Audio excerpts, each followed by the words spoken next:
So we can try to do that. ಅದಕ್ಕಿಂತ ಮುಂಚೆ ಮನಸ್ಥಿತಿ ಬದಲಾಗಬೇಕು. ಮುಟ್ಟಾದರೆ ನೋವಾಗುತ್ತೆ, ನೋವಾಗೋದು ನಾರ್ಮಲ್, ನೀನು ಅನುಭವಿಸ್ತಾ ಇರಬೇಕು ಅನ್ನೋ ಮನಸ್ಥಿತಿನ ಚೇಂಜ್ ಮಾಡ್ಕೋಬೇಕು.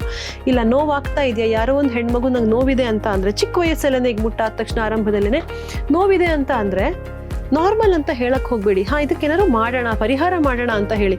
ಇಲ್ಲ ನಿನ್ನ ಜೀವನ ಇಡೀ ಇದೇ ಥರ ಬದುಕಬೇಕು ಅಂತಂದ್ರೆ ಆವಾಗಲೇ ಟೆನ್ಷನ್ ಶುರು. 14 ವರ್ಷಕ್ಕೆ ಇನ್ನು 50 ವರ್ಷ ಮೆನೋಪಾಸ್ ಆಗೋ ತನಕ ಹಿಂಗೆ ಬದುಕಬೇಕಾ ನಾನು ಅಂತ ಅಲ್ಲೇ ಶುರುವಾಗ್ಬಿಡುತ್ತೆ. ತಿಳಿಯಲ್ಲ. ಅದೇ ರೀತಿ ಆಹಾರಕ್ಕೂ ಕೂಡ, ಆಹಾರ ದ್ರವ್ಯಕ್ಕೂ ಅದರದ್ದೇ ಗುಣ ಧರ್ಮಗಳು ಅಂತ ಇರುತ್ತೆ. ಈ ಚಾಕ್ಲೇಟ್, ಕಾಫಿ, ಟೀ ಇಂಥದ್ದೆಲ್ಲ ರಜೋಗುಣವನ್ನ ಜಾಸ್ತಿ ಮಾಡುತ್ತೆ ದೇಹದಲ್ಲಿ. ಈ ಸತ್ವ ತಮಸ್ಸು ರಜಸ್ಸು ಅಂತ ಏನ್ ಹೇಳ್ತೀವಿ, ರಜೋಗುಣವನ್ನ ಜಾಸ್ತಿ ಮಾಡುತ್ತೆ ಇದೆಲ್ಲವೂ ಕೂಡ. ಅದು ಪೀರಿಯಡ್ಸ್ ಪೇಯ್ನು ಮತ್ತೆ ಫ್ಲೋನ ಜಾಸ್ತಿ ಮಾಡುತ್ತೆ. ಒಂದು ಸಲ ತಿಂದಾಗ ಏನೂ ಆಗದೆ ಇರ್ಬೋದು, ಬಟ್ ಓವರ್ ಆಲ್ ಅದು ರೆಗ್ಯುಲರ್ ಹ್ಯಾಬಿಟ್ ಮಾಡ್ಕೊಂಡಾಗ ದೇಹದಲ್ಲಿ ಆ ಗುಣಗಳನ್ನ ವ್ಯತ್ಯಾಸ ಮಾಡುತ್ತೆ, ಸತ್ವಗುಣವನ್ನ ಕಡಿಮೆ ಮಾಡುತ್ತೆ. So that's why chocolates, tea, coffee ಆ ಟೈಮಲ್ಲಿ ಅವಾಯ್ಡ್ ಮಾಡಿದ್ರೆ ಬೆಟರ್. ಫುಡ್ಡಲ್ಲಿ ಮಾತ್ರ ಅಲ್ಲ, ಇನ್ನೊಂದು ಫುಡ್ಡಲ್ಲಿ ನಾವು ನೋಡಿದ್ವಿ, ಇನ್ನೊಂದು ನಿದ್ದೆ. ಪೀರಿಯಡ್ಸ್ ಟೈಮಲ್ಲಿ ಮತ್ತೆ ಪೀರಿಯಡ್ಸ್ ಇಲ್ಲದೆ ಇದ್ದಾಗ ಕೂಡ ನಿದ್ದೆಗೆಡಬಾರ್ದು, ರಾತ್ರಿ ನಿದ್ದೆಗೆಡಬಾರ್ದು. ಹಾರ್ಮೋನಲ್ ಇಂಬ್ಯಾಲೆನ್ಸ್ ಆಗೋದು ಒಂದು ಮುಖ್ಯ ಕಾರಣ ಏನು ಅಂದ್ರೆ ರಾತ್ರಿ ನಿದ್ದೆಗೆಡೋದು, ಹಗಲು ನಿದ್ದೆ ಮಾಡೋದು. ಎಸ್, ಈಗ ನಾನೇ ಒಂದು ವಿಚಾರ ಕೇಳಿದ್ದೇನೆ. ಈಗ ಹೊಟ್ಟೆ ನೋವು ಕಾಮನ್ ಇರುತ್ತೆ ಅಂತ, ಬಟ್ ಯಾವಾಗ ಕಡಿಮೆ ಆಗುತ್ತೆ ಅಂತ ಹೇಳಿದ್ರೆ ಮದ್ವೆ ಆದ್ಮೇಲೆ ಕಡಿಮೆ ಆಗುತ್ತೆ ಅಂತ.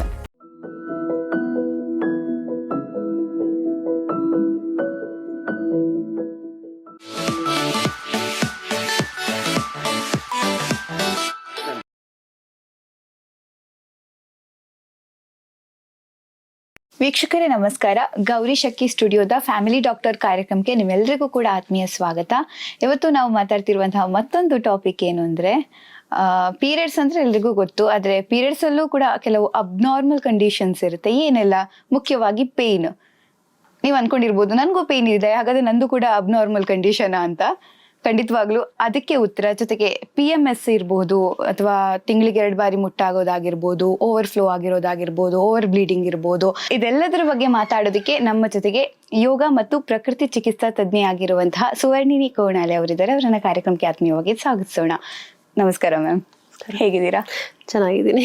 ಎಸ್, ಈಗ ಪೀರಿಯಡ್ಸ್ ಅಂದ ತಕ್ಷಣ ಪೇಯ್ನೇ ಬರೋದು. ಪೀರಿಯಡ್ಸ್, ಪೇಯ್ನ್ ಯಾವ್ದು ಮೊದಲು ಅಂತ ಹೇಳಿದ್ರೆ ಎರಡು ಒಟ್ಟೊಟ್ಟಿಗೆ ಬರುತ್ತೆ. ಎಸ್, ಬಟ್ ಪೀರಿಯಡ್ಸ್ ಅಂದ್ರೆ ಅದು ಅಬ್ನಾರ್ಮಲ್ ಕಂಡೀಷನ್, ಪೀರಿಯಡ್ಸ್ ಅಂದ್ರೆ ಅಬ್ನಾರ್ಮಲ್ ಕಂಡೀಷನ್ ಅಲ್ಲ.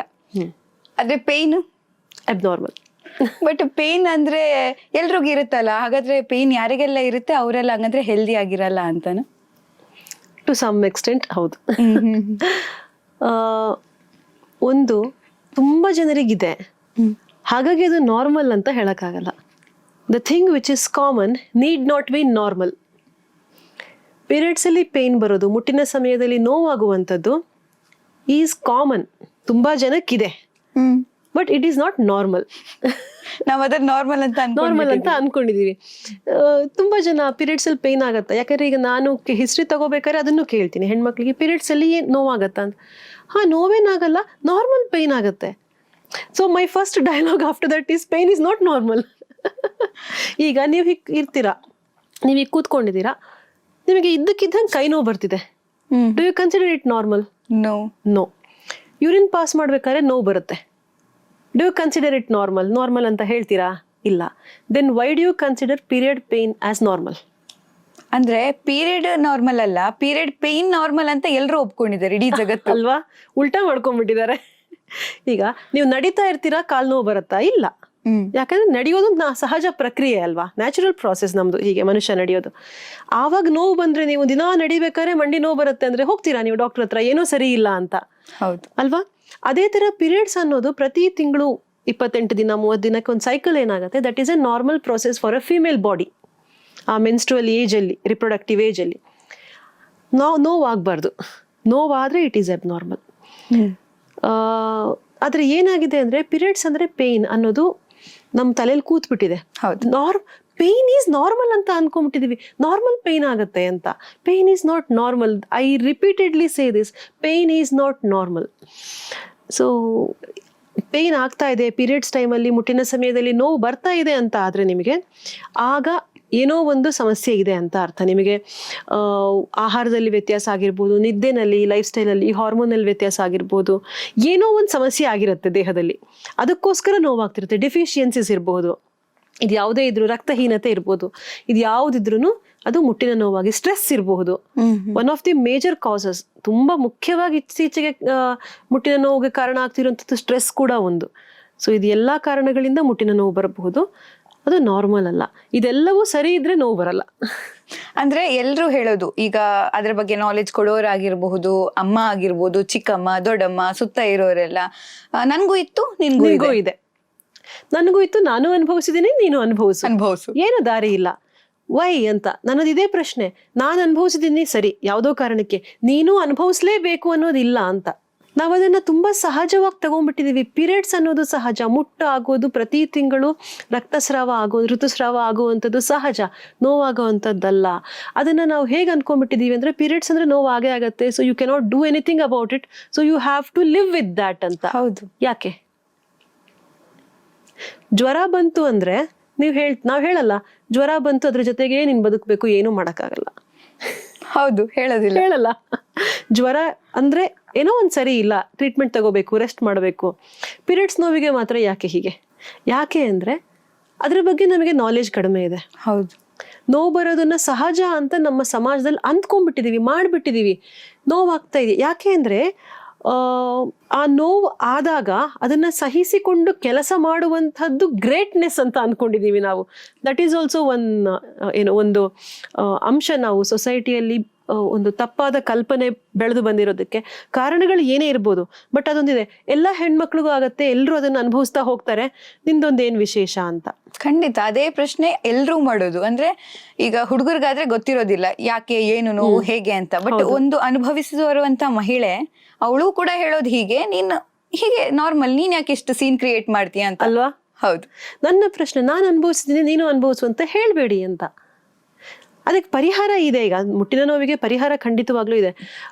ಅಂದ್ರೆ ಅದು ಆಗದೆ ಇರೋ ತರನೇ ಮಾಡ್ಕೊಳ್ಳೋದಕ್ಕೆ ಒಂದು ನಾವೇನ್ ಮಾಡ್ತೀವಿ, ನೋವಾದ ತಕ್ಷಣ ಮಾತ್ರೆ ತಗೊಂಡ್ಬಿಡ್ತೀವಿ. ಹೌದು, ಅದು ಟೆಂಪರರಿ ಪರಿಹಾರ. ನೋವು ಬರ್ಲೇಬಾರ್ದು. ಆ ತರ ನಮ್ಮ ಲೈಫ್ ಸ್ಟೈಲ್ ಅನ್ನ, ಫುಡ್ ಹ್ಯಾಬಿಟ್ಸ್ ನ ಚೇಂಜ್ ಮಾಡ್ಕೊಂಡ್ರೆ ನೋವು ಬರೋದಿಲ್ಲ. So we can try to do that. ಅದಕ್ಕಿಂತ ಮುಂಚೆ ಮನಸ್ಥಿತಿ ಬದಲಾಗಬೇಕು. ಮುಟ್ಟಾದ್ರೆ ನೋವಾಗತ್ತೆ, ನೋವಾಗೋದು ನಾರ್ಮಲ್, ನೀನ್ ಅನುಭವಿಸ್ತಾ ಇರ್ಬೇಕು ಅನ್ನೋ ಮನಸ್ಥಿತಿನ ಚೇಂಜ್ ಮಾಡ್ಕೋಬೇಕು. ಇಲ್ಲ, ನೋವಾಗ್ತಾ ಇದೆಯಾ, ಯಾರೋ ಒಂದು ಹೆಣ್ಮಗು ನಂಗೆ ನೋವಿದೆ ಅಂತ ಅಂದ್ರೆ, ಚಿಕ್ಕ ವಯಸ್ಸಲ್ಲೇ ಈಗ ಮುಟ್ಟಾದ ತಕ್ಷಣ ಆರಂಭದಲ್ಲೇನೆ ನೋವಿದೆ ಅಂತ ಅಂದ್ರೆ ನಾರ್ಮಲ್ ಅಂತ ಹೇಳಕ್ ಹೋಗ್ಬೇಡಿ. ಇದಕ್ಕೇನಾದ್ರು ಮಾಡೋಣ, ಪರಿಹಾರ ಮಾಡೋಣ ಅಂತ ಹೇಳಿ. ಇಲ್ಲ, ನಿನ್ ಜೀವನ ಇಡೀ ಇದೇ ತರ ಬದುಕಬೇಕು ಅಂತಂದ್ರೆ ಆವಾಗ್ಲೇ ಟೆನ್ಷನ್ ಶುರು. 14 ವರ್ಷಕ್ಕೆ ಇನ್ನು 50 ವರ್ಷ ಮೆನೋಪಾಸ್ ಆಗೋ ತನಕ ಹಿಂಗೆ ಬದುಕ್ಬೇಕಾ ನಾನು ಅಂತ ಅಲ್ಲೇ ಶುರು ಆಗ್ಬಿಡತ್ತೆ. ಅಲ್ಲೇ ಒಬ್ಬ ಮಹಿಳೆಗೆ ಅನ್ಸುತ್ತೆ, ನನ್ನ ಹುಟ್ಟು ಶಾಪ ಆಗಿದೆ ಅಂತ ಅವಾಗ ಅನ್ಸುತ್ತೆ. ಇಲ್ಲ, ಇದಕ್ ತುಂಬಾ ಜನರಿಗೆ ಆಗತ್ತೆ, ಭಯ ಪಡೋ ಅಂತದ್ದು ಏನು ಇಲ್ಲ. But we can solve this issue. ಇದಕ್ಕೆ ಪರಿಹಾರ ಇದೆ, ನಾವು ಸರಿ ಮಾಡ್ಕೊಳ್ಳೋಣ ಅಂತ ಹೇಳಿದ್ರೆ ಇದು ಸರಿ ಆಗತ್ತೆ ಅನ್ನೋ ಒಂದು ಹೋಪ್ ಇರುತ್ತೆ ಮಗುಗೆ. ಅದು ಕಷ್ಟ ಇರಬಹುದು, ಬೆಳಿಗ್ಗೆ ಬೇಗ ಹೇಳ್ಬೇಕು ಅನ್ನೋದು ಕಷ್ಟ ಅನ್ನಿಸ್ಬಹುದು, but that is the solution for this. Yes. ಈಗ ನಾನೇ ಒಂದು ವಿಚಾರ ಕೇಳಿದ್ದೇನೆ, ಈಗ ಹೊಟ್ಟೆ ನೋವು ಕಾಮನ್ ಇರುತ್ತೆ ಅಂತ, ಬಟ್ ಯಾವಾಗ ಕಡಿಮೆ ಆಗುತ್ತೆ ಅಂತ ಹೇಳಿದ್ರೆ ಮದ್ವೆ ಆದ್ಮೇಲೆ ಕಡಿಮೆ ಆಗುತ್ತೆ ಅಂತ. ಅದೊಂದು ಕಾಮನ್ ನೋಷನ್ ಇದೆ. ಅದಕ್ಕೊಂದು ಕಾರಣ ಕೂಡ ಇದೆ. ಒಂದೇನು ಅಂದ್ರೆ, ಈ ಮದುವೆ ಆಗೋಕ್ಕಿಂತ ಮುಂಚೆ ಏನಾಗತ್ತೆ, ಪಿರಿಯಡ್ಸ್ ಫ್ಲೋ, ಈಗ ಅದು ವೆಜನಲ್ ಕೆನಾಲ್ ಅಂತ ಹೇಳ್ತೀವಿ. ಏನು, ಗರ್ಭಕೋಶದಿಂದ, ಸರ್ವಿಕ್ಸ್ ಅಂತ ಗರ್ಭಕೋಶದ ಸಣ್ಣ ಓಪನಿಂಗ್ ಇರುತ್ತೆ, ಅಲ್ಲಿಂದ ಹೊರಗಡೆ ಬಂದು ವೆಜನಲ್ ಕೆನಾಲ್ ಅಂತ ಯೋನಿಯ ಏನು ಭಾಗ ಇರುತ್ತೆ, ಅಲ್ಲಿಂದ ಹೊರಗಡೆ ಫ್ಲೋ ಆಗಬೇಕು. ಆಮೇಲೆ ಕಾಂಟ್ರಾಕ್ಷನ್ಸ್ ಆಗಿ ಅದು ಫ್ಲೋ ಆಗಿ ಹೊರಗಡೆ ಬರಬೇಕು. ಮದುವೆಗಿಂತ ಮುಂಚೆ, ಇಲ್ಲಿ ನಾವು ಇನ್ನೂ ಸ್ಪೆಸಿಫಿಕ್ ಆಗಿ ಹೇಳಬೇಕು ಅಂದ್ರೆ, ಮದುವೆಗಿಂತ ಮುಂಚೆ ಅನ್ನೋದಕ್ಕಿಂತನೂ ಯಾವಾಗ ಸೆಕ್ಷುವಲ್ ಇಂಟರ್ಕೋರ್ಸ್ ಆಗತ್ತೆ, ಲೈಂಗಿಕ ಕ್ರಿಯೆ ಆಗತ್ತೆ, ಹೈಮನ್ ಅಂತ ಒಂದು ಇರತ್ತೆ, ಒಂದು ಸಣ್ಣ ತೆಳು ಪದರ ಇರುತ್ತೆ ವೆಜೈನಲ್ ಕೆನಾಲ್ ಒಳಗಡೆ. ಅದು ಇದ್ದಾಗ ಫ್ಲೋ ಆಗೋದು ಸ್ವಲ್ಪ ಕಷ್ಟ ಆಗತ್ತೆ, ನಿಧಾನಕ್ಕೆ ಬರುತ್ತೆ. ಮದುವೆ ಆದ್ಮೇಲೆ ಅಂತ ಯಾಕೆ ಹೇಳ್ತಾರೆ ಅಂದ್ರೆ, ಲೈಂಗಿಕ ಕ್ರಿಯೆ ಆದ್ಮೇಲೆ ಹೈಮನ್ ಹೋಗಿರತ್ತೆ ಆವಾಗ. ಬಟ್ ಏನು ಅಂದ್ರೆ, ಅದು ಮದುವೆ ಆದ್ಮೇಲೆನೆ ಅಲ್ಲ. ಈಗ ಅದು ಫಿಸಿಕಲ್ ಆಕ್ಟಿವಿಟಿ ಮಾಡುವಾಗ, ಸೈಕ್ಲಿಂಗು, ಎಕ್ಸಸೈಸ್ ಮಾಡುವಾಗ, for any reason it can go. ಬರೀ ಲೈಂಗಿಕ ಕ್ರಿಯೆಯಿಂದ ಮಾತ್ರ ಅಂತ ಅಲ್ಲ. ಸೊ ಆವಾಗ ಫ್ಲೋ ಹೋಗೋದಕ್ಕೆ ಕಷ್ಟ ಆಗಲ್ಲ. ಕೆಲವೊಂದ್ಸಲ ಹೈಮನ್ ಥ್ರೂ ಬರ್ಬೇಕಾದ್ರೆ ಇದಾಗತ್ತೆ, ಏನು ಆ ಮಸಲ್ಸ್ ಎಲ್ಲ ಕನ್ಸ್ಟ್ರಿಕ್ಟ್ ಆಗೋದು, ಇಂಥದ್ದೆಲ್ಲ ಸಾಧ್ಯತೆಗಳಿರುತ್ತೆ. ಆವಾಗ ನೋವು ಜಾಸ್ತಿ ಆಗತ್ತೆ ಅಂತ. ಹಾಗಾಗಿ ಮದುವೆ ಆದ್ಮೇಲೆ ಕಡಿಮೆ, ಮದುವೆ ಆಗೋಕ್ಕಿಂತ ಮುಂಚೆ ಅಂತ ಒಂದು. ಇನ್ನೊಂದು ಡೆಲಿವರಿ ಆದ್ಮೇಲೆ ಏನಾಗುತ್ತೆ, ಆ ಮಸಲ್ಸ್, ಆ ಸುತ್ತಮುತ್ತಲ ಮಸಲ್ಸ್ ಏನಿರುತ್ತೆ ಗರ್ಭಕೋಶದ್ದು, ಅದು ಮುಂಚಿನಷ್ಟು ರಿಜಿಡ್ ಆಗಿ ಇರಲ್ಲ. ಅಂದ್ರೆ ತುಂಬಾ ಗಟ್ಟಿಯಾಗಿ ಅದು ಸ್ಪ್ಯಾಸಮ್ ಮಾಡುವಂತದ್ದೆಲ್ಲ ಮಾಡಲ್ಲ ಒಂದು ಡೆಲಿವರಿ ಆದ್ಮೇಲೆ ಎಲ್ಲ. ಹಾಗಾಗಿ ತುಂಬಾ ಜನಕ್ಕೆ ಡೆಲಿವರಿ ಆದ್ಮೇಲೆ ಮುಟ್ಟಿನ ನೋವು ಕಡಿಮೆ ಆಗೋದು ಇದೆ. ಸೊ ಇಂಥದ್ದೆಲ್ಲ ಇರುತ್ತೆ. ಅಂದ್ರೆ ಅದು ಮದುವೆಗೆ ಡೈರೆಕ್ಟ್ ಆಗಿ ಬರೀ ಮದುವೆ ಅನ್ನೋ ರಿಚುವಲ್ಗೆ ಸಂಬಂಧಪಟ್ಟಿದ್ದಲ್ಲ, ಫಿಸಿಕಲಿ ಆಗುವಂತಹ ಬದಲಾವಣೆಗಳು ಅದು. ಇನ್ನೊಂದೇನು ಅಂದ್ರೆ, ಈ ಹೈಮೆನಿಗೆ ಸಂಬಂಧಪಟ್ಟ ಹಾಗೆ ಅದಕ್ಕೆ ಲೈಂಗಿಕ ಕ್ರಿಯೆ ಒಂದೇ ಕಾರಣ ಅಲ್ಲ, ಅದು ಇನ್ನೊಂದು ಸಮಸ್ಯೆ, ಟ್ಯಾಬು ಇದೆ ನಮ್ಮಲ್ಲಿ ತುಂಬಾ. ಇದು ಹೆಣ್ಮಕ್ಳು ಹೈಮೆನ್ ಇಲ್ಲ ಅಂದ್ರೆ ಇನ್ನೇನೋ ಅವಳು ಕ್ಯಾರೆಕ್ಟರ್ ಬಗ್ಗೆ ಮಾತಾಡೋದು ಇಂಥದ್ದೆಲ್ಲ ಶುರುವಾಗುತ್ತೆ. It's a natural process. ಏನೋ ಆಕ್ಟಿವಿಟಿ ಮಾಡ್ತಾ ಇರುವಾಗ ಹೈಮೆನ್ ಕ್ಯಾನ್ ರಪ್ಚರ್, ಅದೇನು ಸಮಸ್ಯೆ ಅಲ್ಲ. ಸೊ ಬೇಸಿಕಲಿ ಏನು ಅಂದ್ರೆ, ಮುಟ್ಟಿನ ನೋವು ಮದುವೆ ಆದ್ಮೇಲೆ, ಡೆಲಿವರಿ ಆದ್ಮೇಲೆ ಯಾಕೆ ಕಡಿಮೆ ಆಗುತ್ತೆ ಅಂದ್ರೆ, ಆ ಸುತ್ತಮುತ್ತಲ ಸ್ನಾಯುಗಳೆಲ್ಲ ಆ ಟೈಟ್ನೆಸ್ ಕಡಿಮೆ ಆಗಿರುತ್ತೆ ಒಂದ್ಸಲ ಪ್ರೆಗ್ನೆನ್ಸಿ ಎಲ್ಲ ಆಗಿ ಡೆಲಿವರಿ ಆದ್ಮೇಲೆ. ಇನ್ನೊಂದು ಹೈಮೆನ್ ಕಾರಣದಿಂದನೂ ಒಂದೊಂದ್ಸಲ ಅಲ್ಲಿ ಫ್ಲೋ ಆಗಕ್ಕೆ ಪ್ರಾಪರ್ ಚಾನೆಲ್ ಇಲ್ಲ ಅಂತಾದ್ರೆ ಅದೊಂದು ಕಾರಣ. ಎಸ್, ಪೇನ್ ನಾರ್ಮಲ್ ಅಲ್ಲ ಅಂತ ನೀವು ಹೇಳಿದ್ರಿ, ಬಟ್ ಯಾಕೆ ಪೇನ್ ಆಗುತ್ತೆ ಅಂತ? ಈಗ ಕೇವಲ ಹೊಟ್ಟೆ ನೋವು ಮಾತ್ರ ಇರೋದಿಲ್ಲ, ವಾಮಿಟ್ ಆಗುತ್ತೆ, ಬ್ರೆಸ್ಟ್ ಪೇನ್ ಇರುತ್ತೆ ತುಂಬಾ ಜನರಿಗೆ, ತುಂಬಾ ಅಂದ್ರೆ ಹೆವಿ ಪೇನ್ ಇರುತ್ತೆ, ಅಂಡ್ ಕಾಲು, ಮೊಣಕಾಲು, ಆಮೇಲೆ ಕಂಪ್ಲೀಟ್ ಕೆಲವರಿಗೆಲ್ಲ ಒಂದು ಹೇರ್ ಮುಟ್ಟಿದ್ರು ಅದು ಪೇನ್ ಆಗ್ಬಿಡುತ್ತೆ. ಹೇರ್ ಸ್ವಲ್ಪ ಏನಾದ್ರು ಯಾರಾದ್ರು ಮುಟ್ಟಿ ಎಳ್ಕೊಂಡ್ ಬಿಟ್ರು ಅದು ಪೇನ್ ಇರುತ್ತೆ. ಅಂದ್ರೆ ಕಂಪ್ಲೀಟ್ ಒಂದು ಬಾಡಿ ಪೇನ್ ಇರುತ್ತೆ. ಅದೊಂದು ಕೆಲವರಿಗೆ ಡಿಫ್ರೆಂಟ್. ಕೆಲವ್ರಿಗೆ ಬೆನ್ನು ನೋವು ಇರ್ಬೋದು, ಕೆಲವ್ರಿಗೆ ಎಲ್ಲಾನು ಇರ್ಬೋದು, ಕೆಲವ್ರಿಗೆ ಎದ್ದೇಳಕ್ಕೂ ಆಗದೆ ಇರ್ಬೋದು. ಹಾಗಾದ್ರೆ ಇದು ಹೇಗೆ, ಇದನ್ನ ಯಾವ ಕಾರಣಕ್ಕೆ ಇಷ್ಟೆಲ್ಲ ಆಗುತ್ತೆ? ಪೀರಿಯಡ್ಸ್ ಅಲ್ಲಿ ಪೇನ್, ಅದಕ್ಕೆ ನಾವು ಡಿಸ್ಮೆನೋರಿಯಾ ಅಂತ ಹೇಳ್ತೀವಿ. ನಾನು ಒಂದ್ ಸ್ವಲ್ಪ ವಿವರವಾಗಿ ಹೇಳ್ತೀನಿ ಅದನ್ನ. ಸೊ ಡಿಸ್ಮೆನೋರಿಯಾ ಅಂತ ನಾವು ಮೆಡಿಕಲ್ ಟರ್ಮಿನಾಲಜಿಯಲ್ಲಿ, ಭಾಷೆಯಲ್ಲಿ ಹೇಳುವಂಥದ್ದು. ಅದರಲ್ಲಿ 2 ರೀತಿ ಇದೆ. ಒಂದು ಪ್ರೈಮರಿ ಡಿಸ್ಮೆನೋರಿಯಾ ಅಂತ ಕರಿತೀವಿ ನಾವು, ಇನ್ನೊಂದು ಸೆಕೆಂಡರಿ ಡಿಸ್ಮೆನೋರಿಯಾ ಅಂತ. ಸೆಕೆಂಡರಿ ಡಿಸ್ಮೆನೋರಿಯಾ ಅನ್ನುವಂಥದ್ದು ಬೇರೆ ಯಾವುದೋ ಕಾರಣದಿಂದ ಮುಟ್ಟಿನ ನೋವು ಬರುವಂಥದ್ದು. ಅಂದ್ರೆ ಅವರಿಗೆ ಓವರಿಯಲ್ಲಿ ಅಥವಾ ಗರ್ಭಕೋಶದಲ್ಲಿ ಯಾವುದೋ ಸಿಸ್ಟ್ ಇರ್ಬೋದು, ಫೈಬ್ರಾಯ್ಡ್ ಗಡ್ಡೆ ತರ ಇರ್ಬೋದು, ಅಥವಾ PCOD ತರ ಏನೋ ಒಂದು ಸಮಸ್ಯೆ ಇರ್ಬೋದು, ಅಥವಾ ಯಾವುದೋ ಒಂದು ಹಾರ್ಮೋನಲ್ ಇಂಬ್ಯಾಲೆನ್ಸ್. ಅಂದ್ರೆ ಬೇರೆ ಯಾವುದೋ ಒಂದು ಕಾರಣ ರೋಗ ಇರುತ್ತೆ, ಸಮಸ್ಯೆ ಇರುತ್ತೆ. ಆ ಕಾರಣದಿಂದ ಪೀರಿಯಡ್ಸ್ ಟೈಮಲ್ಲಿ ಸಮಸ್ಯೆ ನೋವು ಬರುತ್ತೆ. ಆವಾಗ ನೀವು ಮೂಲ ಕಾರಣಕ್ಕೆ ಚಿಕಿತ್ಸೆ ಕೊಟ್ರೆ ಪೀರಿಯಡ್ಸ್ ನೋವು ತಂತಾನೆ ಕಡಿಮೆ ಆಗುತ್ತೆ. ಅದಕ್ಕೆ ನಾವು ಸೆಕೆಂಡರಿ ಡಿಸ್ಮೆನೋರಿಯಾ ಅಂತ ಹೇಳ್ತೀವಿ. ಇನ್ನೊಂದು ಪ್ರೈಮರಿ ಡಿಸ್ಮೆನೋರಿಯಾ ಅಂತ, ಅಲ್ಲಿ ಬೇರೆ ಕಾರಣಗಳು ಏನೂ ಇರಲ್ಲ. ಈಗ ಗಡ್ಡೆ ಆಗಿರುವಂಥದ್ದು, ಸಿಸ್ಟ್ ಆಗಿರುವಂಥದ್ದು, ಇಂಥದ್ದೆಲ್ಲ ಏನೂ ಇರಲ್ಲ, ಅದೆಲ್ಲ ನಾರ್ಮಲ್ ಆಗೇ ಇರುತ್ತೆ. ಬಟ್ ಪೀರಿಯಡ್ಸ್ ಟೈಮಲ್ಲಿ ಮಾತ್ರ ನೋವಿರುತ್ತೆ. ಅದಕ್ಕೆ ಪ್ರೈಮರಿ ಡಿಸ್ಮೆನೋರಿಯಾ ಅಂತ ಹೇಳ್ತೀವಿ. ಅದಕ್ಕೆ ಕಾರಣಗಳು, ಮೊದಲನೇದು ಲೈಫ್ ಸ್ಟೈಲ್. ನೋವು ಹೇಗಾಗತ್ತೆ ಅನ್ನೋದು ಹೇಳ್ಬಿಡ್ತೀನಿ ನಾನು. ಈಗ ನಾನು ಹಿಂದಿನ ಎಪಿಸೋಡಲ್ಲಿ ಮಾತಾಡ್ತಾ ನಾವು ಹೇಳಿದ್ವಿ, ಗರ್ಭಕೋಶದಿಂದ ರಕ್ತ ಅಥವಾ ಎಂಡೋಮೆಟ್ರಿಯಂ ಲೈನಿಂಗ್ ಏನಿದೆ ಅದು ಹೊರಗಡೆ ಬರಬೇಕು. ಸುಮ್ಮನೆ ಇದ್ರೆ ಹೊರಗಡೆ ಬರಲ್ಲ. ಆ ಗರ್ಭಕೋಶ ಒಂಥರ ಕಾಂಟ್ರಾಕ್ಟ್ ಆಗ್ತಾ ಇರುತ್ತೆ, ಹೀಗೆ ಮೂವ್ಮೆಂಟ್ ಆಗ್ತಾ ಇರುತ್ತೆ. ಆ ಮೂವ್ಮೆಂಟ್ ಆದಾಗ ಅದು ಹೊರಗಡೆ ಬರೋವಂಥದ್ದು. ಆ ಮೂವ್ಮೆಂಟ್ ಆದಾಗ ಗರ್ಭಕೋಶದ ಸುತ್ತಲೂ ಇರುವಂಥ ಸ್ನಾಯುಗಳೇನಿದೆ, ಮಸಲ್ಸ್ ಏನಿದೆ, ಅಲ್ಲಿ ನೋವು ಫೀಲ್ ಆಗುತ್ತೆ ಜಾಸ್ತಿ ಕಾಂಟ್ರಾಕ್ಟ್ ಆದರೆ. ಒಂದು ಬೇರೆ ಬೇರೆ ಬಯೋಕೆಮಿಕಲ್ ಅಂಶಗಳಿರುತ್ತೆ ಅಲ್ಲಿ ತುಂಬಾ.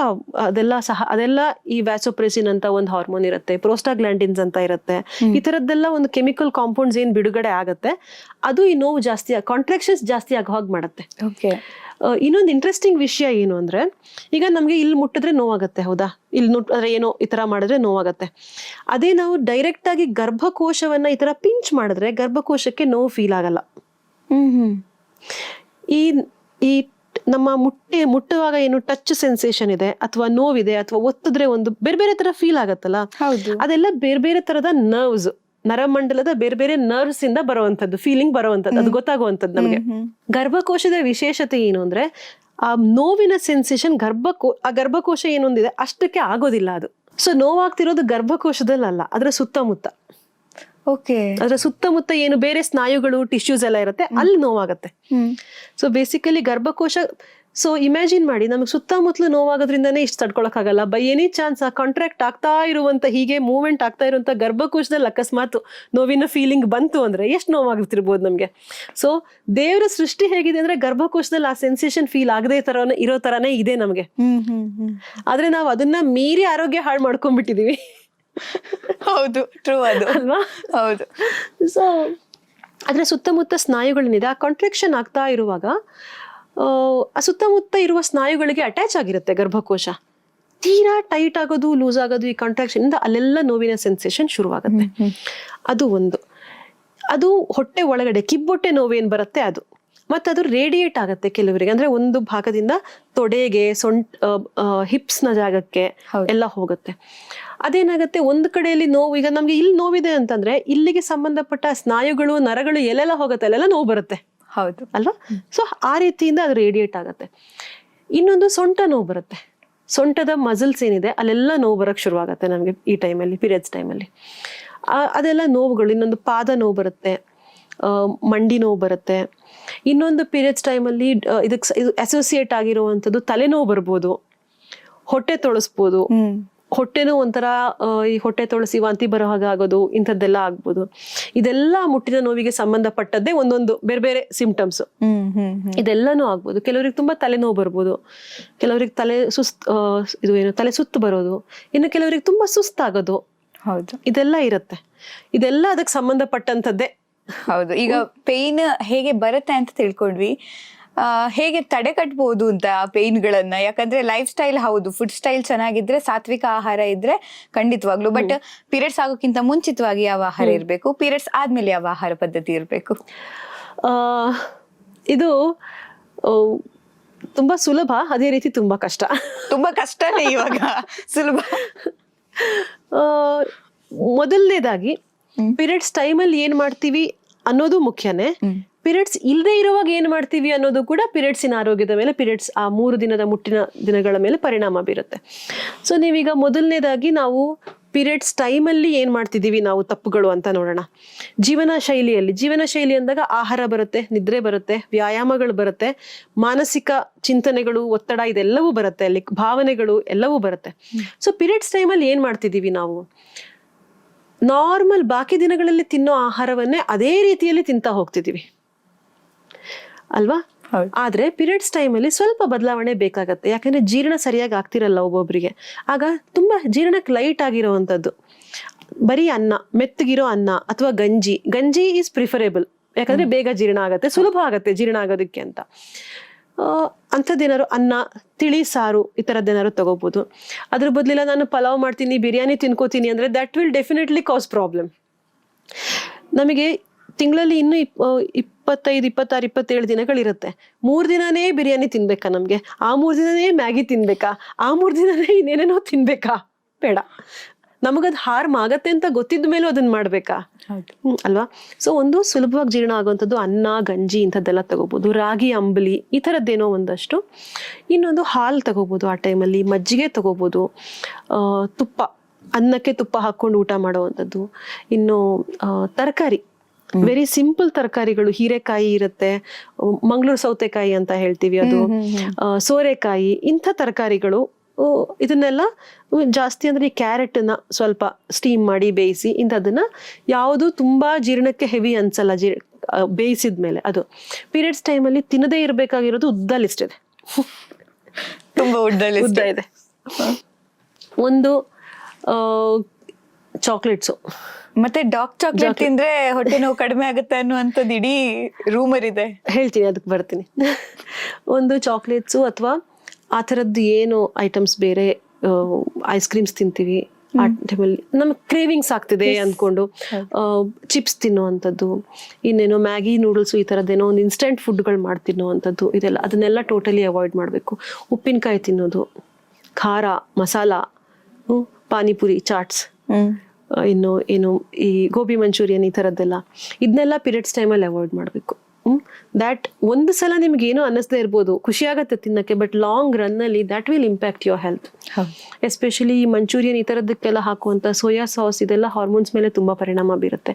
ಇನ್ನು ಆರ್ಟಿಫಿಷಿಯಲ್ ಕಲರ್ಸು, ಪ್ರಿಸರ್ವೇಟಿವ್ಸು ಎಲ್ಲ ಹಾಕಿದ್ರೆ ಕೇಳೋದೇ ಬೇಡ ಇದು. ಮತ್ತು ಇನ್ನು ಕೆಲವರು ಇಲ್ಲ, ಐ ಆಮ್ ಈಟಿಂಗ್ ಹೆಲ್ದಿ ಅಂತಾರೆ. ಸಲಾಡ್ಸ್, ಸ್ಪ್ರೌಟ್ಸ್ ಎಲ್ಲ ಪೀರಿಯಡ್ಸ್ ಟೈಮಲ್ಲಿ ತಿನ್ನಬಾರ್ದು. ಜೀರ್ಣ ಆಗೋದು ಕಷ್ಟ ಆಗುತ್ತೆ ಅದು ಆ ಟೈಮಲ್ಲಿ. ಸೊ ಅದನ್ನ ಅವಾಯ್ಡ್ ಮಾಡಬೇಕು. ಇನ್ನು ಮೊಸರು, ನಾವು ಆವಾಗಲೇ ಮಾತಾಡ್ತಾ ಅಂದ್ವಿ, ಮೊಸರು is something which you should avoid during periods. ಬಾಕಿ ಟೈಮಲ್ಲೂ ಅದಕ್ಕೆ ತಿನ್ಬೇಕಾದ್ರೆ ನಿಯಮಗಳು ಇದೆ, ರೆಸ್ಟ್ರಿಕ್ಷನ್ಸ್ ಇದೆ. ಪೀರಿಯಡ್ಸ್ ಟೈಮಲ್ಲಂತೂ ಮೊಸರು ಬೇಡ. ಇನ್ನು ಖಾರ ಜಾಸ್ತಿ, ಕೆಲವ್ರಿಗೆ ಖಾರ ತುಂಬ ಬೇಕು ಅಂತ ಅನ್ಸುತ್ತೆ. So please avoid anything that is very mild in taste. Bland ಅಂತ ಹೇಳ್ತೀವಲ್ಲ, ಹೆಚ್ಚು ಕಮ್ಮಿ ಆ ಥರ. ಹಾಗೆ ಸ್ವಲ್ಪ ಬೇಕು ಅಂದರೆ ಸ್ವಲ್ಪ ನಿಂಬೆ ಹಣ್ಣು ರಸ, ಸ್ವಲ್ಪ ಪೆಪ್ಪರು, ಆ ಥರ ಏನೋ ವೆರಿ ಮೈಲ್ಡ್ ಮಸಾಲೆಗಳು, ಜೀರಿಗೆ, ಇಂಗು, ಕೊತ್ತಂಬರಿ, ಇಂಥ ವೆರಿ ಏನು ಹೇಳೋದು, ನಾವು ಮನೆಗಳಲ್ಲಿ ಬಳಸುವಂಥ ವೆರಿ ಬೇಸಿಕ್ ಮಸಾಲೆ ಐಟಮ್ಗಳೇನಿದೆ ಅದನ್ನ ಹಾಕಿ. ಗರಂ ಮಸಾಲ ಅಂಥದ್ನೆಲ್ಲ, ಚಾಟ್ ಮಸಾಲ ಇದನ್ನೆಲ್ಲ ಬಳಸೋದು ಬೇಡ ಆ ಟೈಮಲ್ಲಿ. ಇನ್ನು ಚಾಕ್ಲೇಟ್ ಬಗ್ಗೆ, ಡಾರ್ಕ್ ಚಾಕ್ಲೇಟಲ್ಲಿ ಈಗ ಏನು ಡೆಫಿಷಿಯನ್ಸೀಸ್ ಇರುತ್ತೆ, ಮೆಗ್ನೀಷಿಯಂ ಬೇಕು, ಡಾರ್ಕ್ ಚಾಕ್ಲೇಟ್ ತಿನ್ನಿ ಅಂತ. ಆಹಾರದಲ್ಲಿ ಏನು ಅಂತ ಅಂದರೆ ಅದರಲ್ಲಿ ಕಂಟೆಂಟ್ಸ್ ಇರುತ್ತೆ, ಕಾರ್ಬೋಹೈಡ್ರೇಟ್ಸ್, ಪ್ರೋಟೀನ್, ಮೆಗ್ನೀಷಿಯಂ, ವಿಟಮಿನ್, ಅದು ಇದು ಎಲ್ಲ ಇರುತ್ತೆ. ಹೌದು, ಇದೆಲ್ಲ ನಮಗೆ ತುಂಬ ಸ್ಥೂಲವಾಗಿ, ತುಂಬ ವೆರಿ ಫಿಸಿಕಲ್ ಆಗಿ ಗೊತ್ತಾಗುವಂಥ ಅಂಶಗಳು. ಯಾವುದೇ ಆಹಾರಕ್ಕೆ ಅದು ಅಲ್ಲದೇ ಇರುವಂಥ ಒಂದು ಗುಣ ಇರುತ್ತೆ. ಈಗ ಉದಾಹರಣೆಗೆ ನಾವು ಹ್ಯೂಮನ್ಸು, ನಮಗೆ ನಮ್ಮ ದೇಹವನ್ನು ಸ್ಕ್ಯಾನ್ ಮಾಡಿದ್ರೆ, ಎಕ್ಸ್ರೇ ಮಾಡಿದ್ರೆ, MRI, CT ಏನಾದರೂ ಒಂದು ರೀತಿಯ ಸ್ಕ್ಯಾನ್ ಮಾಡಿದ್ರೆ ಎಷ್ಟು ಮಾಂಸ ಸ್ನಾಯುಗಳು ಯಾವ ಥರ ಇದೆ, ಟಿಶ್ಯೂಸ್ ಹೇಗಿದೆ, ಬೋನ್ಸ್ ಹೇಗಿದೆ, ಮೂಳೆಗಳು, ಜಾಯಿಂಟ್ಗಳು ಎಲ್ಲ ಹೇಗಿದೆ, ಮೆದುಳಿನ ಒಳಗಡೆ ಹೇಗಿದೆ ಎಲ್ಲ ತಿಳಿಯುತ್ತೆ. ಹೌದು, ಆದರೆ ಆ ಮನುಷ್ಯನ ಗುಣ ಸ್ವಭಾವಗಳು ಅದ್ರಲ್ಲಿ ತಿಳಿಯತ್ತಾ? ತಿಳಿಯಲ್ಲ. ಅದೇ ರೀತಿ ಆಹಾರಕ್ಕೂ ಕೂಡ, ಆಹಾರ ದ್ರವ್ಯಕ್ಕೂ ಅದರದ್ದೇ ಗುಣ ಧರ್ಮಗಳು ಅಂತ ಇರುತ್ತೆ. ಈ ಚಾಕ್ಲೇಟ್, ಕಾಫಿ, ಟೀ ಇಂಥದ್ದೆಲ್ಲ ರಜೋಗುಣವನ್ನ ಜಾಸ್ತಿ ಮಾಡುತ್ತೆ ದೇಹದಲ್ಲಿ. ಈ ಸತ್ವ, ತಮಸ್ಸು, ರಜಸ್ಸು ಅಂತ ಏನ್ ಹೇಳ್ತೀವಿ, ರಜೋಗುಣವನ್ನ ಜಾಸ್ತಿ ಮಾಡುತ್ತೆ ಇದೆಲ್ಲವೂ ಕೂಡ. ಅದು ಪೀರಿಯಡ್ಸ್ ಪೇಯ್ನು ಮತ್ತೆ ಫ್ಲೋನ ಜಾಸ್ತಿ ಮಾಡುತ್ತೆ. ಒಂದು ಸಲ ತಿಂದಾಗ ಏನೂ ಆಗದೆ ಇರ್ಬೋದು, ಬಟ್ ಓವರ್ ಆಲ್ ಅದು ರೆಗ್ಯುಲರ್ ಹ್ಯಾಬಿಟ್ ಮಾಡ್ಕೊಂಡಾಗ ದೇಹದಲ್ಲಿ ಆ ಗುಣಗಳನ್ನ ವ್ಯತ್ಯಾಸ ಮಾಡುತ್ತೆ, ಸತ್ವ ಗುಣವನ್ನ ಕಡಿಮೆ ಮಾಡುತ್ತೆ. So that's why chocolates, tea, coffee ಆ ಟೈಮಲ್ಲಿ ಅವಾಯ್ಡ್ ಮಾಡಿದ್ರೆ ಬೆಟರ್. ಆಯ್ತಾ? ಪೀರಿಯಡ್ಸ್ ಟೈಮಲ್ಲಿ ಮತ್ತೆ ಪೀರಿಯಡ್ಸ್ಗಿಂತ 1-2 ದಿನ ಮುಂಚೆಯಿಂದಾನು it's better you avoid all these things. ಇದು ಸುಮ್ಮನೆ ಹೇಳ್ತಿದ್ದೀನಿ ಅಂತ ಅಲ್ಲ, I have practised all these things myself and also on my patients also. ತುಂಬಾ ಜನ ಇದನ್ನೆಲ್ಲ ನಾರ್ಮಲ್ ಆಗಿ, ಈಗ ಏನು ಕಾಮನ್ ಆಗಿ, ನಾರ್ಮಲ್ ಅಲ್ಲ, ಕಾಮನ್ ಆಗಿ ಏನ್ ಜನ ಮಾಡ್ತಾರೆ, ಚಾಕ್ಲೇಟ್ ತಿನ್ನೋದು, ಜಂಕ್ ತಿನ್ನೋದು, ಇದನ್ನೆಲ್ಲ ಬಿಟ್ಟು ನೀವು ಈ ಥರ ಫಾಲೋ ಮಾಡಿ ಅಂತ ನಾನು ಹೇಳಿದ ಮೇಲೆ ಅದನ್ನ ಮಾಡಿದವ್ರಲ್ಲಿ ಅವ್ರು ಹೇಳ್ತಾರೆ, ನಂಗೆ ಇದಾದ್ಮೇಲೆ ಈ ತರ ಕಡಿಮೆ ಆಯ್ತು, ಇದು ಚೇಂಜ್ ಮಾಡಿದ್ಮೇಲೆ ಈ ತರ ಆಯ್ತು ಅಂತ. ಪ್ರಾಕ್ಟಿಕಲಿ ಆಗುವಂಥದ್ದು ಇದೆಲ್ಲ. ನೀವು ಮಾಡಿ ನೋಡಿದ್ರೆ ಗೊತ್ತಾಗತ್ತೆ. 1-2-3 ಸೈಕಲ್ ಫಾಲೋ ಮಾಡಿ, you will see the result.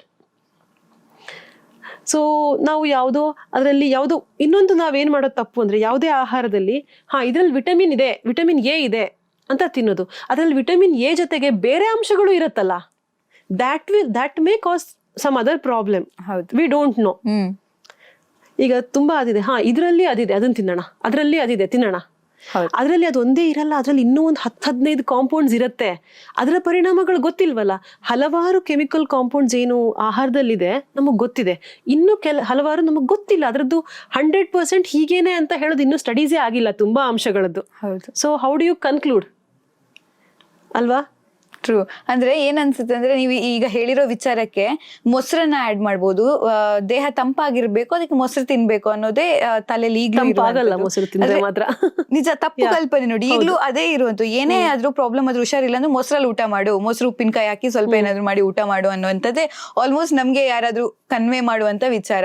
ಹಾಗಾದ್ರೆ ಮೇನ್ ಆ ವಿಚಾರದಲ್ಲೇ ತಪ್ಪು ಕಲ್ಪನೆ ಇದೆ ಫುಡ್ ಸ್ಟೈಲ್ ಬಗ್ಗೆ. ಹೌದು, ತುಂಬಾ ಸಿಂಪಲ್ ಆಗಿ. ಈಗ ನಾವು ಒಂದು ಹಳೇ ಕಾಲಕ್ಕೆ ಹೋದ್ರೆ, ಹಳೇ ಕಾಲ ಅಂದ್ರೆ ನಾನು 25-30 ವರ್ಷದ ಕಾಲ ಹೇಳ್ತಾನೆ ಇಲ್ಲ, 200, 300, 400, 500 ವರ್ಷದ ಹಿಂದೆ ಬಹುಶಃ ಸರಿ ಇರುತ್ತೆ ಎಲ್ಲವೂ. ಗ್ರಾಜುವಲಿ ಈ ಕಂಟಾಮಿನೇಷನ್ ಆಗತ್ತಲ್ಲ, ಕಲಬೆರಕೆ ಆಗತ್ತಲ್ಲ ಅಲ್ಲಿಂದ ಒಬ್ರು. ಇವಾಗ ಫಾರ್ ಎಕ್ಸಾಂಪಲ್, ನಮ್ಮ ತಾಯಿ ಏನೋ ಒಂದು ಆಚರಣೆ ಮಾಡ್ಕೊಂಡ್ ಬಂದಿರ್ತಾರೆ, ಅವರಿಂದ ನಾನು 100% ತಗೊಂಡಿರ್ತೀನಿ ಆ ವಿಷಯಗಳನ್ನ. ಇಲ್ಲ, ನಾನೊಂದು 50% ತಗೋತೀನಿ, ಇನ್ನು 50% ನನ್ನದೇ ನಾನು ಸೇರಿಸ್ಕೊಂಡಿರ್ತೀನಿ. ನಾನು ಅಲ್ಲಿ ಓದಿದ್ದು, ಇಲ್ಲಿ ಓದಿದ್ದು, ಅಥವಾ ಇನ್ನೇನೋ ಮಾಡಿದ್ದು. ನಾನು ನನ್ನ ಮಕ್ಕಳಿಗೆ ಅದನ್ನ ಕೊಟ್ಟಿರ್ತೀನಿ, ಆ ನಾಲೆಜನ್ನ. ಒರಿಜಿನಲ್ ನಾಲೆಜ್ ಕೊಟ್ಟಿರಲ್ಲ ನಾನು. ಹೌದು, ಅವ್ರಿಗೆ ನನ್ನಿಂದ 50% ಹೋಗಿರುತ್ತೆ, ಅವರು ಮತ್ತೆ 50% ಅವ್ರ ಪಾಕೆಟಿಂದ ಸೇರಿಸ್ಕೊಂಡಿರ್ತಾರೆ ಅಲ್ಲಿ. ಅವರು ಮುಂದಿನ ಜನರೇಷನ್ಗೆ ಇನ್ನೂ ಕಡಿಮೆ ಹೋಗುತ್ತೆ. ಒರಿಜಿನಲ್ ನಾಲೆಜ್ ಏನಿದೆ ಅದು ಕಡಿಮೆ ಆಗ್ತಾ ಹೋಗ್ತಿರುತ್ತೆ. ಈಗ ಹೊಸದ್ ಸೇರಿಸಿಕೊಳ್ಳೋದು ಚೆನ್ನಾಗಿರೋದೇ ಇರ್ಬೋದು, ಒಳ್ಳೆ ಅಂಶಗಳೇ ಇರಬಹುದು, ಇಲ್ಲ ಅಂತ ಹೇಳಕ್ಕಾಗಲ್ಲ. ಬಟ್ ಕೆಟ್ಟದ್ದು ಅಂದ್ರೆ ತಪ್ಪಾಗಿರೋ ಅಂತ ಪ್ರಾಕ್ಟೀಸ್ಗಳು ಸೇರ್ಕೊಂಡ್ಬಿಟ್ಟಿದೆ ನಮ್ಮ ರೂಢಿಯಲ್ಲಿ. ಇದು ತುಂಬಾ ಸಾಮಾನ್ಯವಾಗಿ ನಾನು ಎದುರಿಸುವಂತ ಪ್ರಶ್ನೆ. ಇಲ್ಲ, ನಮ್ಮ ಅಜ್ಜಿ ಹಾಗೆ ಮಾಡ್ತಾ ಇದ್ರು ಅಂತ. ಹೌದು, ನಮ್ಮ ಅಜ್ಜಿಗಿಂತ ಹಿಂದಿನ ಕಾಲದಲ್ಲೇ ಕಲಬೆರಕೆ ಆಗ್ಬಿಟ್ಟಿರುತ್ತೆ ಕೆಲವೊಂದು. ಅಜ್ಜಿ ತಪ್ಪು ಮಾಡ್ತಾ ಇದ್ದಾರೆ ಅಂತಲ್ಲ, ಬೇಕು ಅಂತ ಯಾರು ತಪ್ಪು ಮಾಡಿರಲ್ಲ, ಗೊತ್ತಿರಲ್ಲ ಅಲ್ವಾ, ಗೊತ್ತಿಲ್ಲದೆ ಆಗಿರತ್ತೆ. ಈಗ ಒಂದು ತುಂಬಾ ಸಾಮಾನ್ಯ ಪ್ರಾಕ್ಟೀಸು ಆಹಾರದ ಬಗ್ಗೆ ಹೇಳೋದು ಅಂದ್ರೆ, ಹಾಲು ಮೊಸರನ್ನ ಅಥವಾ ಹಾಲು ಮಜ್ಜಿಗೆ ಮಕ್ಕಳಿಗೆ ಊಟ ಮಾಡಿಸ್ಬೇಕಾದ್ರೆ ಮೊಸರು ಹುಳಿ ಇದೆ ಅಂದ್ಬಿಟ್ಟು ಅದಕ್ಕೆ ಹಾಲು ಹಾಕಿ ಮಿಕ್ಸ್ ಮಾಡಿ ಕೊಡ್ತೀವಿ, which is a wrong practice. Either ಬರೀ ಹಾಲು ಅನ್ನ ಮಿಕ್ಸ್ ಮಾಡ್ಕೊಡ್ಬೇಕು, ಇಲ್ಲ ಬರೀ ಮಜ್ಜಿಗೆ ಅನ್ನ ಮಿಕ್ಸ್ ಮಾಡ್ಕೊಡ್ಬೇಕು. ಅದು ಗೊತ್ತಿರಲ್ಲ. ತಾಯಂದ್ರು ಯಾರಾದ್ರೂ ತನ್ನ ಮಗುಗ್ ಬೇಕು ಅಂತ ಹಾರ್ಮ್ ಮಾಡ್ತಾರ? ಇಲ್ಲ. ಅದು ಒಳ್ಳೇದು ಅಂದ್ಕೊಂಡೇ ಮಾಡಿರ್ತಾರೆ ಅವರು. ಬಟ್ ಅದೆಲ್ಲೋ ಒಂದ್ ಕಡೆ ತಪ್ಪಾಗಿರುತ್ತೆ. ಸೊ ಇಂಥದ್ದು ನಾವು ಮರ್ತ್ ಹೋಗಿರ್ತೀವಿ, ಗೊತ್ತಿರಲ್ಲ, ಹಿಂದಿನ ತಲೆಮಾರಿಂದ ನಮಗ್ ಬಂದಿರಲ್ಲ. ಹಾಗಾಗಿ ತಪ್ಪು ಪ್ರಾಕ್ಟೀಸ್ಗಳು ಪೀರಿಯಡ್ಸಿಗೆ ಸಂಬಂಧಪಟ್ಟ ಹಾಗೆ ಕೂಡ ತುಂಬಾ ಇದೆ. ಒಂದು ಆಹಾರದಲ್ಲಿ ಏನ್ ಬೇಕಾದ್ರೂ ತಿನ್ಬೋದು ಅಂತ ಖಂಡಿತವಾಗ್ಲೂ ಇಲ್ಲ. ಪೀರಿಯಡ್ಸ್ ಟೈಮಲ್ಲಿ you have to follow some restrictions. ನೀವು ಫಾಲೋ ಮಾಡಿದ್ರೆ you will see the results. ನೀವು ಫಾಲೋ ಮಾಡ್ದೇನೆ ನೀವು ನನಗೆ ಅದೆಲ್ಲಿದೆ ಇದೆಲ್ಲಿದೆ ಅಂತ ಪ್ರಶ್ನೆ ಕೇಳ್ತಾ ಕೂತ್ಕೊಂಡ್ರೆ you will not see the results. ಇಲ್ಲ, ಎಲ್ಲದಕ್ಕೂ 100% ನಂಗೆ ಆನ್ಸರ್ ಇವತ್ತು ಕೊಡಿ, ಆಮೇಲೆ ನಾನು ಫಾಲೋ ಮಾಡ್ತೀನಿ. ಫಾಲೋ ಮಾಡಿದ್ರಿಂದ ತಪ್ಪಿಲ್ವಲ್ಲ. You just try and see ಅಲ್ವಾ. And I have seen results in many my patients also, myself also.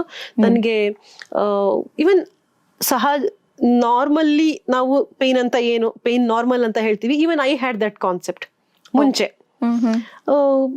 Even because I was told that ಸ್ವಲ್ಪ ನೋವಾಗತ್ತೆ, ಏನು ಮಾಡೋಕ್ಕಾಗಲ್ಲ, ದಟ್ ಈಸ್ ನಾರ್ಮಲ್ ಅಂತ. ಮಾತ್ರೆ ತಗೋಬೇಕು, ಡಾಕ್ಟರ್ಸ್ ಹತ್ರ ಹೋದ್ರೆ ಗೈನಕಾಲಜಿಸ್ಟ್ ಹತ್ರ ಮಾತ್ರೆ ತಗೊಳ್ಳಿ ಅಂತ ಕೊಡ್ತಾರೆ. So once I changed everything, my life style ಎಲ್ಲ ನಾನು ಇದನ್ನ ತಿಳ್ಕೊಂಡ್ಮೇಲೆ, ನನ್ನ ಗುರುಗಳು ನಂಗೆ ಇದ್ರ ಬಗ್ಗೆ ಎಲ್ಲ ಹೇಳ್ಕೊಟ್ಮೇಲೆ, when I changed all these things, ನಾನೇ ನೋಡಿದೆ ಚೇಂಜಸ್ಸು. ಹೇಗೆ ನನಗೆ ಪೀರಿಯಡ್ಸ್ ನೋವಾಗ್ತಿದ್ದು ಹೇಗೆ ಕಡಿಮೆ ಆಯಿತು, ಸಿವಿಯರ್ ಪೇನ್ ಬರ್ತಾ ಇತ್ತು, ಇಲ್ಲ now I don't have pain. ಫುಡ್ಡಲ್ಲಿ ಮಾತ್ರ ಅಲ್ಲ, ಇನ್ನೊಂದು ಫುಡ್ಡಲ್ಲಿ ನಾವು ನೋಡಿದ್ವಿ, ಇನ್ನೊಂದು ನಿದ್ದೆ. ಪೀರಿಯಡ್ಸ್ ಟೈಮಲ್ಲಿ ಮತ್ತೆ ಪೀರಿಯಡ್ಸ್ ಇಲ್ಲದೆ ಇದ್ದಾಗ ಕೂಡ ನಿದ್ದೆಗೆಡಬಾರ್ದು, ರಾತ್ರಿ ನಿದ್ದೆಗೆಡಬಾರ್ದು. ಹಾರ್ಮೋನಲ್ ಇಂಬ್ಯಾಲೆನ್ಸ್ ಆಗೋದು ಒಂದು ಮುಖ್ಯ ಕಾರಣ ಏನು ಅಂದ್ರೆ ರಾತ್ರಿ ನಿದ್ದೆಗೆಡೋದು, ಹಗಲು ನಿದ್ದೆ ಮಾಡೋದು. ನಿಜ, ಅದು ಸತ್ಯ, ಒಪ್ಪತಕ್ಕಂತ ಮಾತು ಅಂತಾನೆ ಹೇಳ್ಬೋದು.